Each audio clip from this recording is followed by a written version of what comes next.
I'm Harper Lane, 36, Director of Forensic Accounting at Aurora Care. And this is my house, the one I built for peace. In a budget review, my phone pulsed and flashed, an ADT alert intrusion at the front door. The detail line cut through me, unlocked with a duplicate key. I stepped into the hallway and opened live feed. Tessa Blake and her boyfriend Micah Vale walked in like they owned the place, kicking off their shoes and scanning my living room. Outside, a box truck sat with a mattress, a sofa, and boxes waiting. The keypad began its steady beeping, the entry delay ticking towards 0. Micah poked random numbers. Nothing changed, but the sound getting louder in my chest.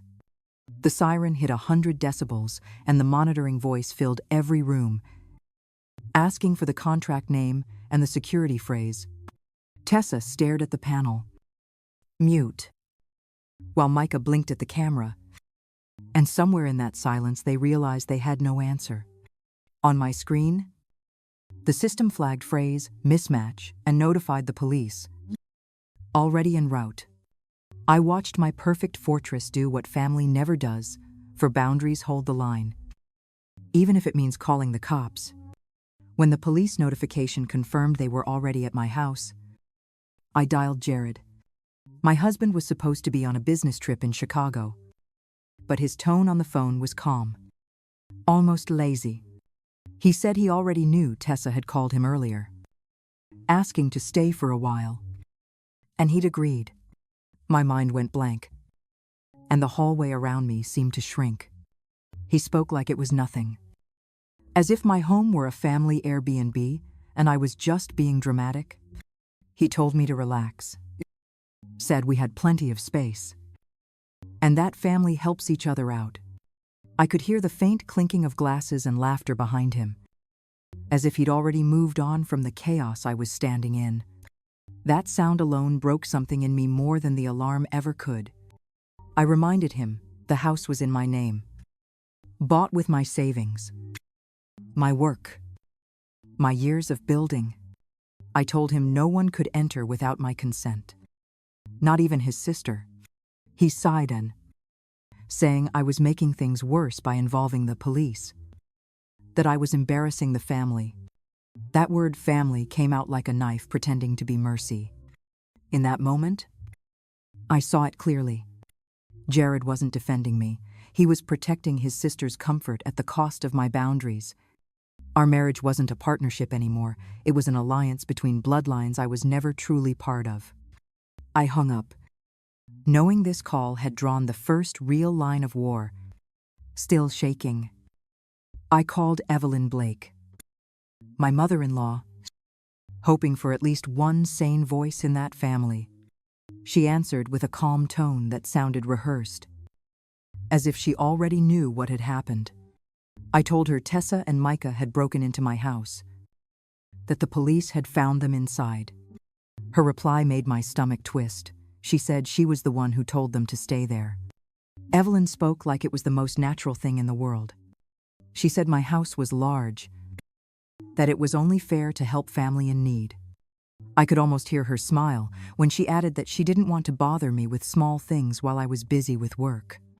To her, the invasion wasn't a crime, but an act of generosity. I was too cold to understand. I tried to keep my voice level, as I told her this wasn't kindness, it was trespassing. She gasped, as if I had committed the offense. Not them. She warned me I'd regret reporting them, that giving family a criminal record would shame us all. I ended the call mid-sentence, staring at my reflection in the dark phone screen. For the first time, I realized that in their world, my privacy was negotiable, but their entitlement was sacred. The moment I hung up on Evelyn, I called Kendall Hart, my attorney and oldest friend. Her voice was calm, the kind of calm that steadies you when the ground starts shifting. I told her everything: how Tessa and Micah entered my house with a copied key, how the police intervened, how Jared and his mother both dismissed it as a misunderstanding, Kendall didn't react with surprise, she reacted with strategy. She said, what they did wasn't a family dispute, it was criminal trespass. She told me to leave work early, go to the station, and file an official report before anyone tried to twist the narrative. You're not overreacting, she said. You're protecting your property, your safety, and your peace of mind. Hearing that made my chest loosen for the first time that day. Following her instructions, I gathered every piece of evidence. I had the ADT footage, the call log, and Tessa's recorded demand for $10,000 in emotional compensation. Kendall promised to prepare a secondary complaint for attempted extortion. She was building what she called a multi-layer defense, one that would block every point of entry: physical, legal, and emotional. It was the first time I realized revenge could look like organization. That evening, an email from the utility company hit my inbox, a request to transfer service into Jared's name. Kendall's words came rushing back, "Get ahead of them." I flagged the email, called her immediately, and she confirmed what I feared. Jared was trying to establish residency to claim rights to the house. My anger burned cold this time. Not wild. If they wanted to play legal chess, I was finally done playing checkers. The next morning, I called a locksmith before sunrise. By mid-afternoon, every lock in the house had been replaced, every cylinder reset. I stood by the doorway as the old keys clattered into a trash bin, a sound that felt like closing a chapter. For the first time in weeks, the air inside my house felt clean. Then I called ADT and upgraded to the highest tier security plan. I ordered all emergency contacts under Jared's name, removed and replaced them with Kendall's. The representative paused when I gave the instruction, sensing something final in my tone. When I refreshed the app and saw their names vanish from the access list, I felt a quiet kind of victory. Later that afternoon, Micah showed up at the gate, filming himself on his phone. He shouted that I was locking out family and promised to expose me online. I didn't even step outside. Instead, I played the saved recording of his voice through the intercom, his own words, demanding to take the master bedroom from the day of the break-in. The color drained from his face before he turned off the camera and left. That evening, I sat on my terrace, watching the security lights glow across the yard. No alarms, no footsteps, just silence and the comfort of knowing that every door in my life finally locked both ways. A week later, Kendall forwarded me a link with a single line, "You'll want to see this."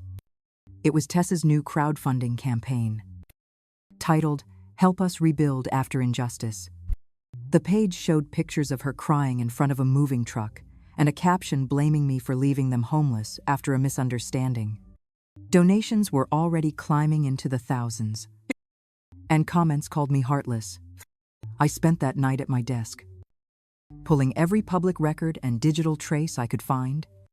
Old donation receipts, her payment processors, and transaction IDs, each one led back to the same personal shopping account. The funds meant for single mothers in crisis had bought handbags, designer shoes, and first-class tickets to Miami.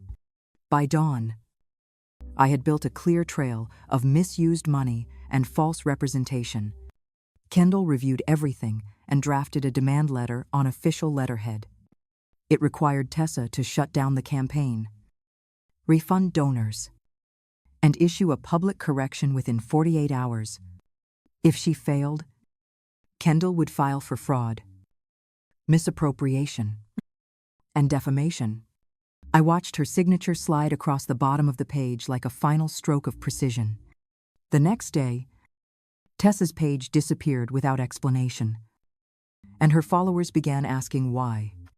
I didn't answer. Truth doesn't need a press release, it only needs evidence. Still, I knew what came next would divide people. To some, I had simply exposed a scam. To others, I had humiliated family in public. Let them argue. Every debate about how far I went was proof that my story no longer belonged to their narrative. It was mine again.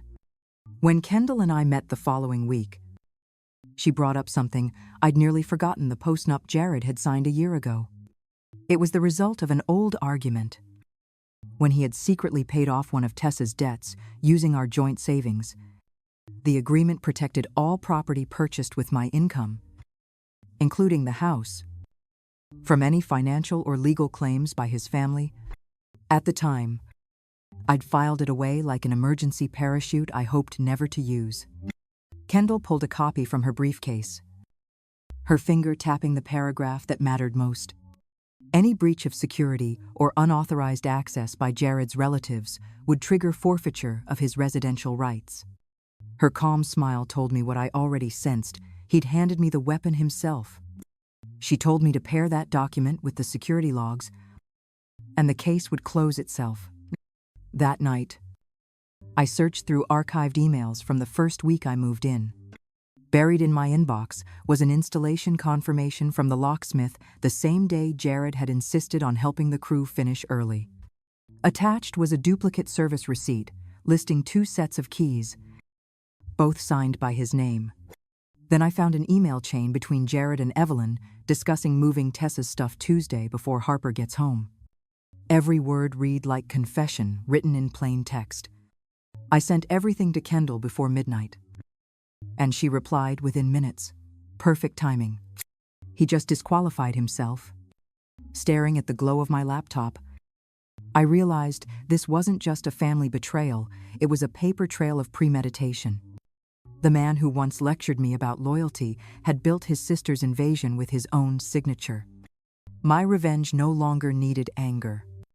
It had evidence. The courthouse smelled faintly of old wood and disinfectant, a mix that made everything feel colder than it already was. I sat beside Kendall at the plaintiff's table while Jared, Tessa, and Micah whispered to each other across the aisle. Their attorney looked uneasy, flipping through papers that couldn't erase the footage about to play. When the clerk pressed play, the screen filled with my living room the moment they broke in. The beeping alarm, the chaos that followed. The judge watched without interruption. Then came the audio clip of Tessa demanding $10,000 for emotional damage. The sound echoed through the chamber, brittle and undeniable. Kendall slid the postnup forward next, the clause highlighted in yellow, her tone steady, as she explained the legal forfeiture of Jared's claim. When the judge finally spoke, his decision came without hesitation. He called their actions a coordinated breach of property and trust and signed the restraining order on the spot. They were barred from approaching me, my home, or any of my workplaces for 2 years.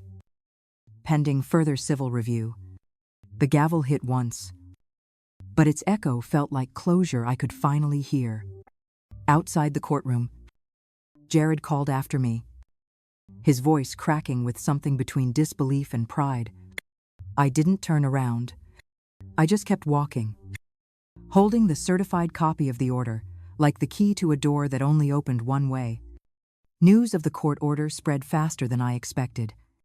Within a week, Jared's company received an anonymous complaint someone had reported his attempt to transfer utilities to his name while under a legal dispute.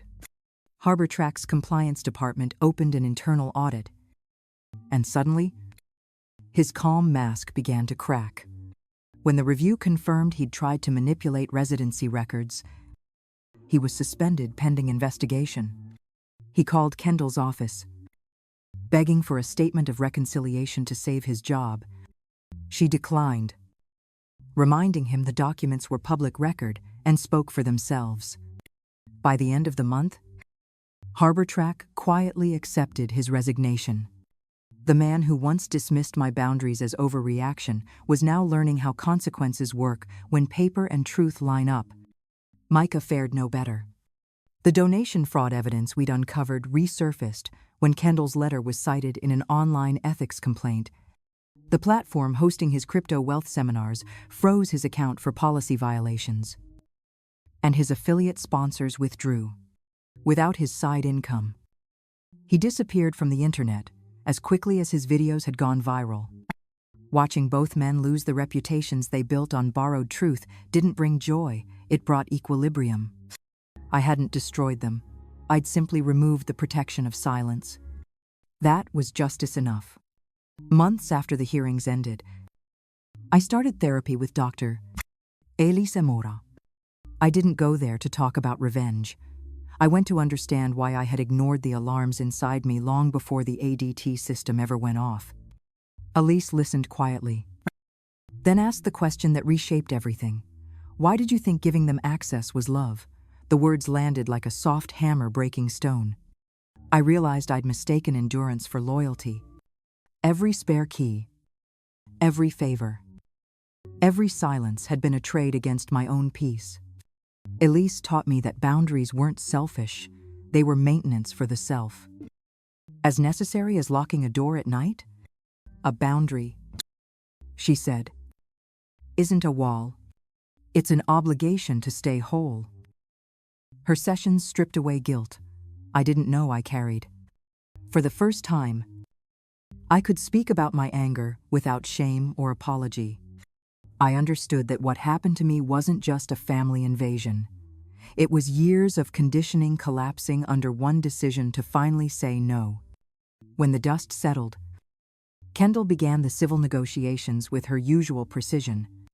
She compiled every receipt lock replacements, ADT upgrades, therapy costs, and her own legal fees down to the hour billed. Each line carried proof of how much it cost to rebuild safety once trust was destroyed. It wasn't about punishment anymore. It was accounting. The kind I understood best. Kendall presented the settlement demand as a joint liability. Jared, Tessa, and Micah were to pay restitution for trespass, defamation, and attempted extortion. She made it clear the alternative was a full civil trial, where their texts and financial logs would go public. Within a week, Jared's attorney called back to discuss terms. He wanted it quiet, clean, and off the record. But there was no way to silence evidence once it was notarized. We met at Kendall's office for the signing. Tessa kept her sunglasses on indoors. Micah stared at the floor, and Jared refused to look at me at all. When the last signature hit paper, I didn't smile. I just felt an even weight settle into place, like a door finally closing after too long ajar. As they left, Kendall handed me the certified copy of the agreement. They paid to buy silence, she said. But all you bought was freedom. She was right. It was the best trade I'd ever made. A month after the settlement, a thick ivory envelope arrived with no return address. I recognized the handwriting instantly, Evelyn Blake. Written in the same graceful loops she used on every Christmas card. Inside was a letter asking me to find it in my heart to come back to the family. She wrote that they were waiting for the day I softened, as if guilt were a door she could still open with nostalgia. I read it once, slowly, and then again out loud, letting each sentence confirm what therapy had already taught me.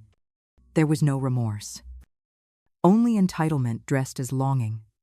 I placed the letter in a clear sleeve and handed it to Kendall the next morning. She added it to the restraining file as proof of continued contact, her pen moving with quiet satisfaction.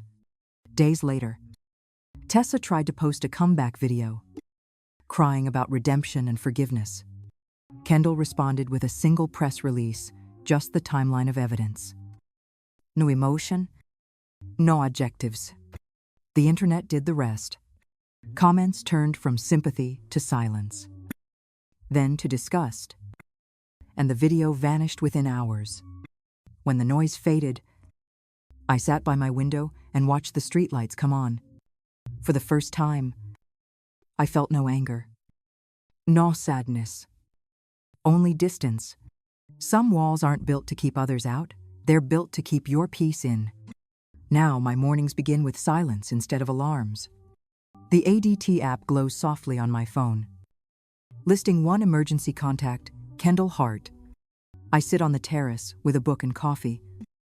The sound of rain tracing across the walls that once felt like barriers.